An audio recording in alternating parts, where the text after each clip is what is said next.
Yo soy Alejandra López. Y yo, Mariana Rojas. Y esto es 1.5 grados. Episodios antes, durante y después de la COP, de la mano de especialistas con la lupa puesta en los temas más relevantes para América Latina. Hola Mariana, bienvenidos, bienvenidas y bienvenides a nuestro 8º episodio de la temporada 2024 de 1.5 grados. Hola Alejandra y toda nuestra audiencia. Y antes de comenzar en pleno con el tema de este episodio, los queremos invitar a seguirnos en su plataforma favorita y también que nos puedan recomendar en sus redes sociales para que podamos llegar a más oídos. El día de hoy vamos a tener una invitada especial de nuestro vecino país, Brasil, para hablar sobre la cumbre de líderes del G20 y algunos temas relacionados. Escuchemos a nuestra invitada. Hola, yo soy Natalie Unterseu, yo trabajo con cambio climático hace unos 20 años y yo soy de Brasil.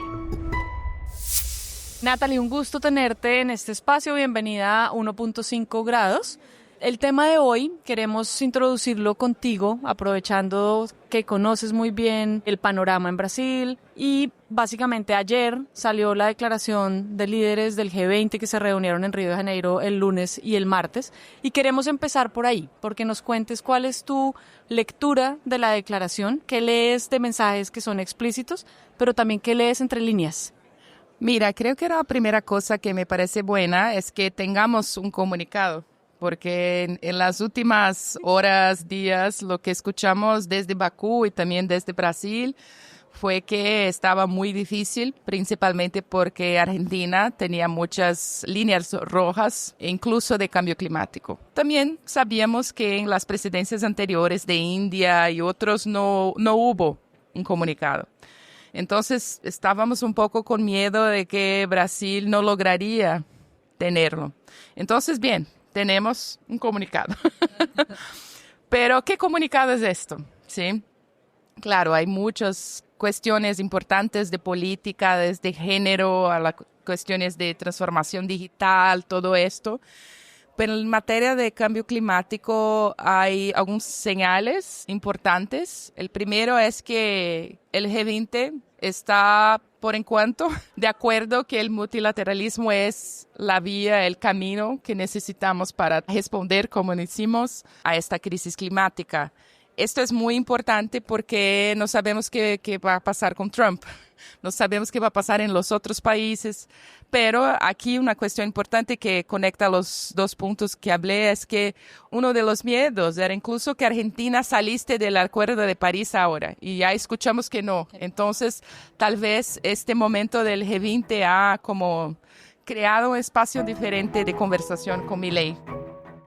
Entonces, la cuestión del multilateralismo es importante porque el Acuerdo de París está en cuestión.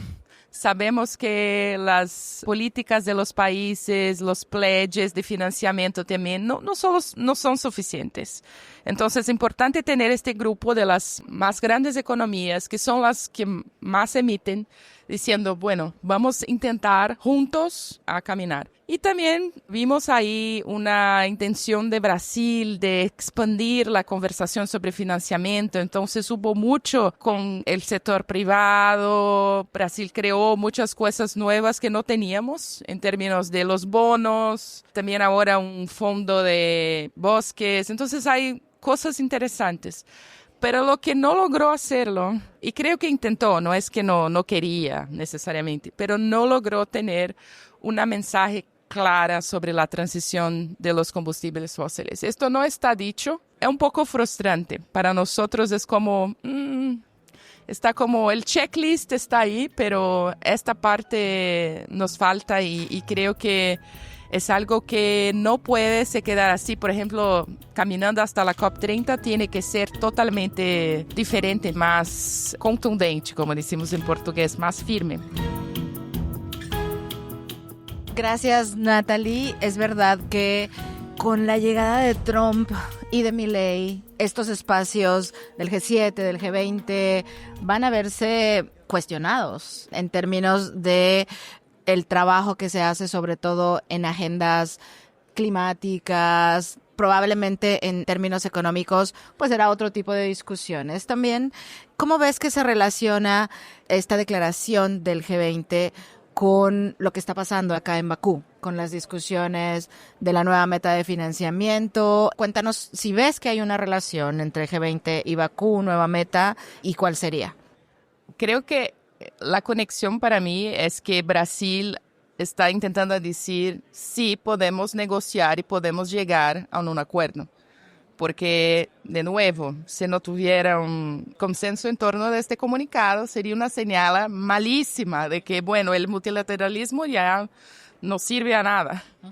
Entonces, creo que Brasil está intentando decir a Bakú, mira, debemos confiar en los diplomáticos, en hacer la cosa, que hay política internacional siendo hecha. Entonces, esto es un punto que tal vez nos ayude aquí, ¿no? Uh-huh.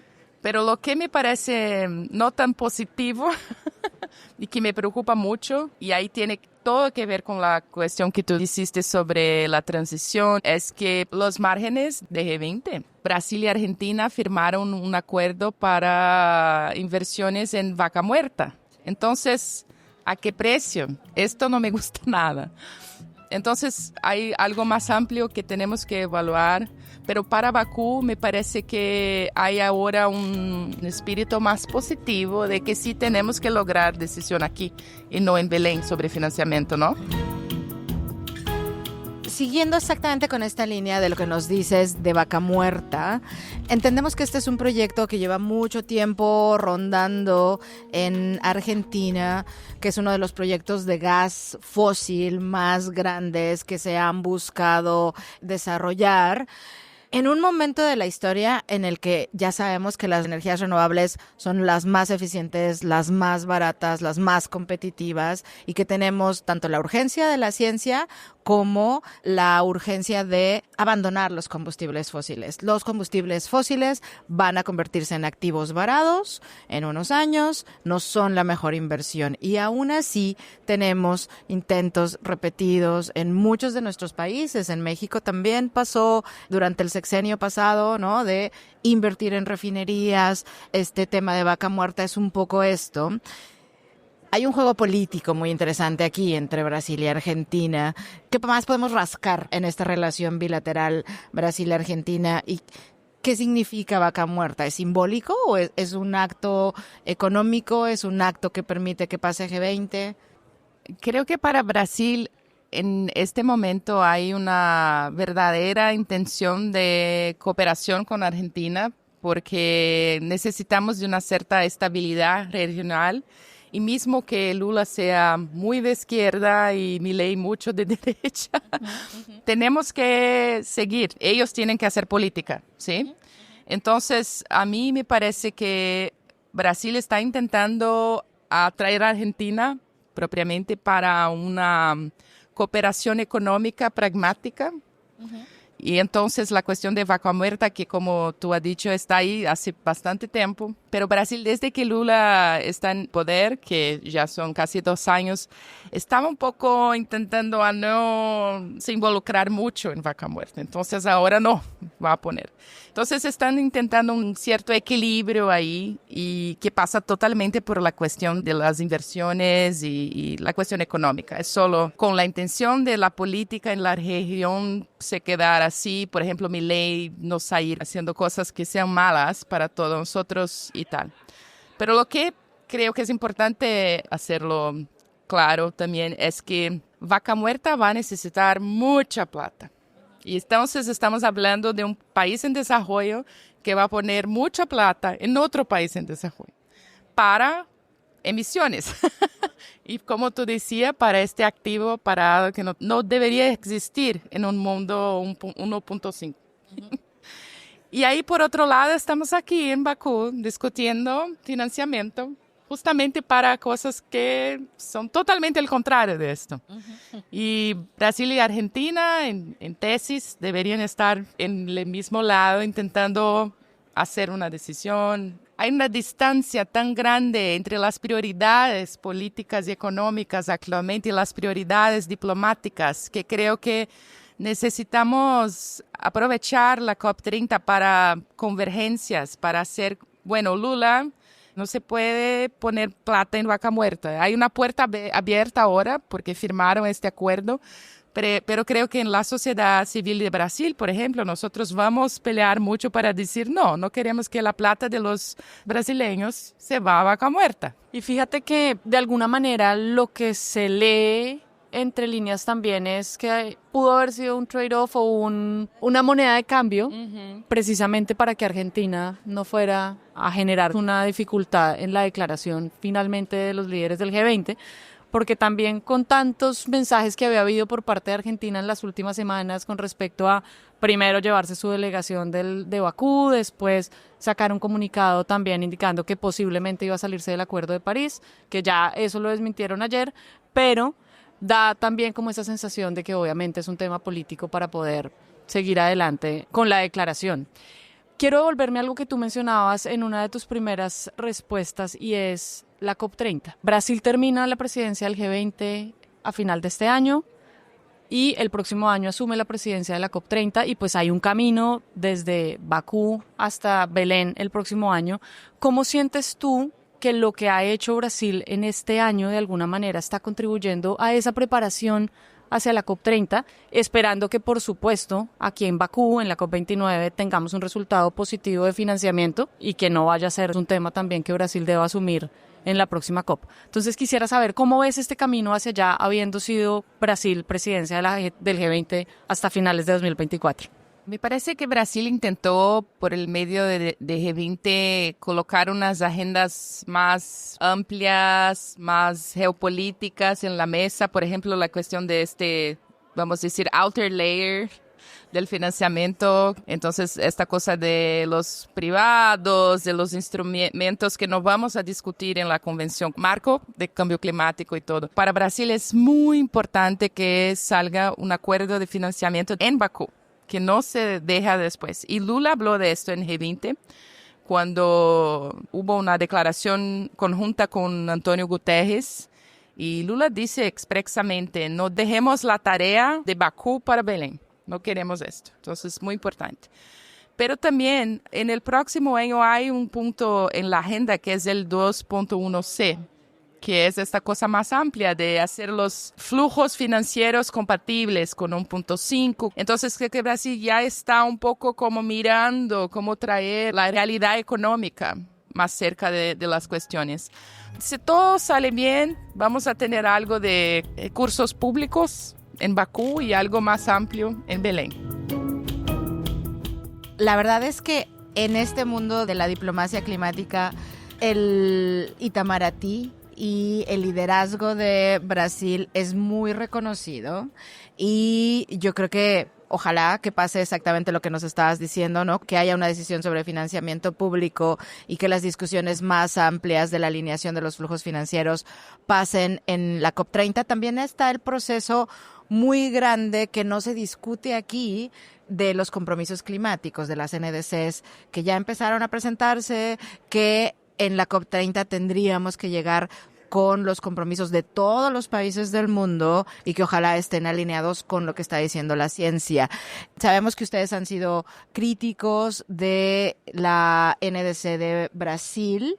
¿Puedes contarnos un poco más de cómo ven este compromiso de tu país?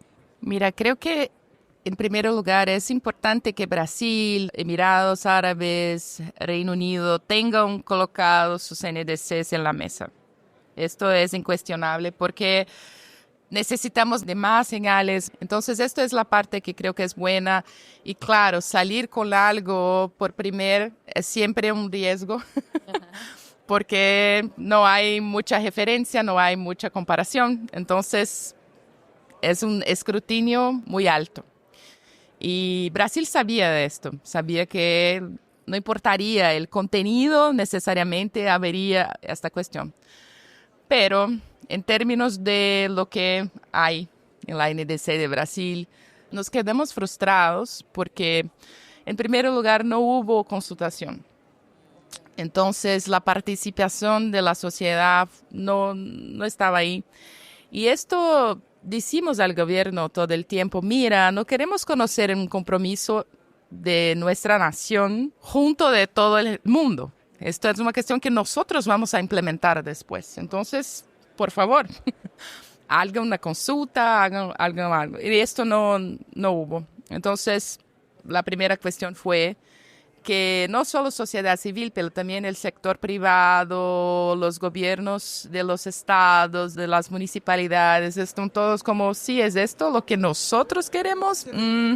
El segundo punto es la ambición, que está faltando. Conocimos los modelos, sabemos los ejercicios técnicos, económicos, y por lo tanto sabemos que Brasil podría ir mucho más allá.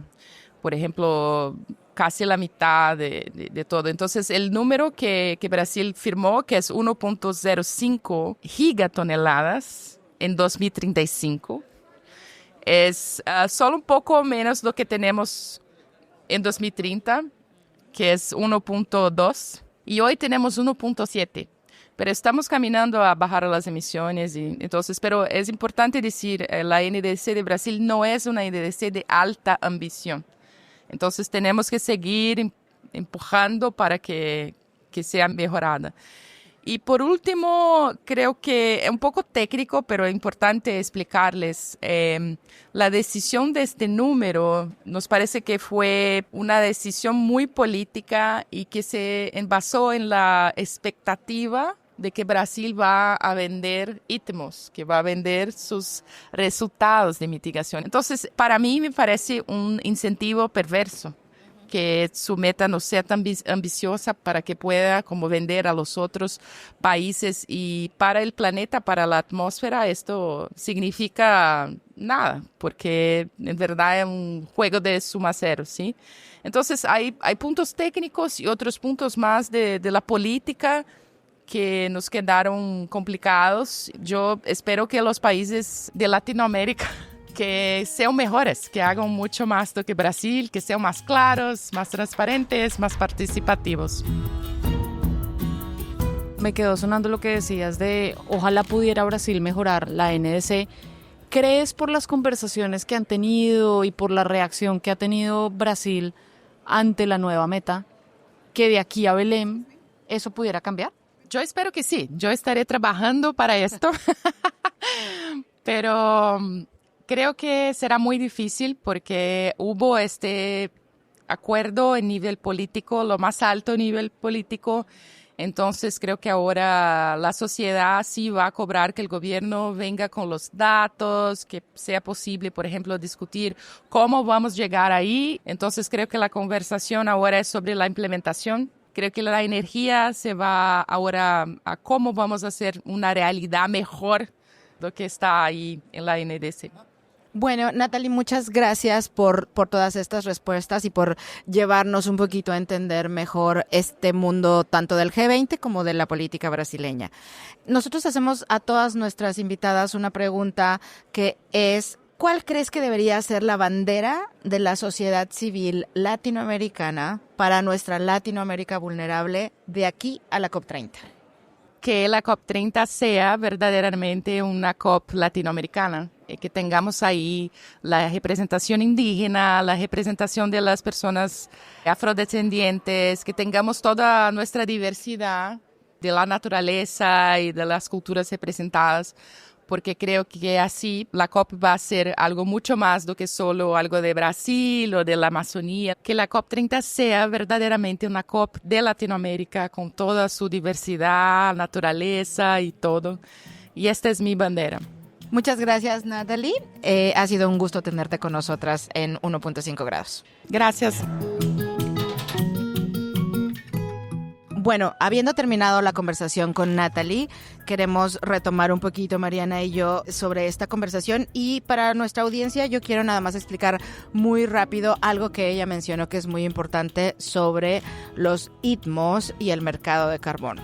Pues el mercado de carbono bajo el Acuerdo de París es una idea de que en algún país se reducen emisiones de gases de efecto invernadero y otro país las compra. Esos son los ITMOs, Internationally Transfer Mitigation Outcomes, o resultados de mitigación que son transferidos internacionalmente.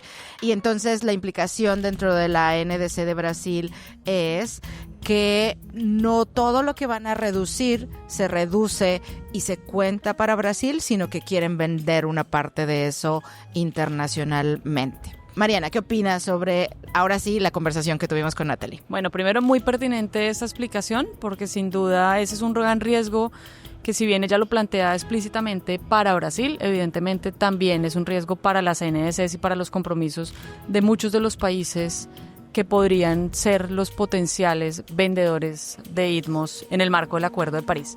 Y entrando ya específicamente en lo que conversamos con Natalie, me llamó mucho la atención lo que mencionaba ella con respecto igualmente al riesgo de que no salga un resultado específico en Bakú y que Brasil no está pensando asumir o no quiere asumir ese compromiso, y que no debería, porque realmente el límite de tiempo que nos pusimos para acordar esa meta es acá, y la COP30 en Brasil tiene otros objetivos, tiene otra agenda, y por lo tanto pues es muy importante que salgamos de esta COP con un resultado positivo y que finalmente logremos que la COP de Belén sea una COP latinoamericana, que fue su último mensaje. Entonces creo que me quedaría con esos dos mensajes. Perfecto, Mariana, con esto cerramos. Recuerden que el próximo episodio de Análisis estará disponible hacia finales de la semana próxima, una vez que haya terminado la COP en Bakú.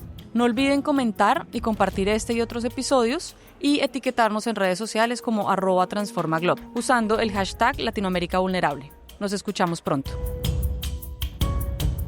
1.5 grados es un podcast producido y editado por Mariana Rojas Lacerna, Natalia Gómez Gómez, Daniela Quintero Gallego y quien les habla, Alejandra López Carvajal. La mezcla y diseño sonoro son de Camilo Rojas Vallejo. Síguenos y escúchanos en tu plataforma favorita. 1.5 grados, un podcast de Transforma.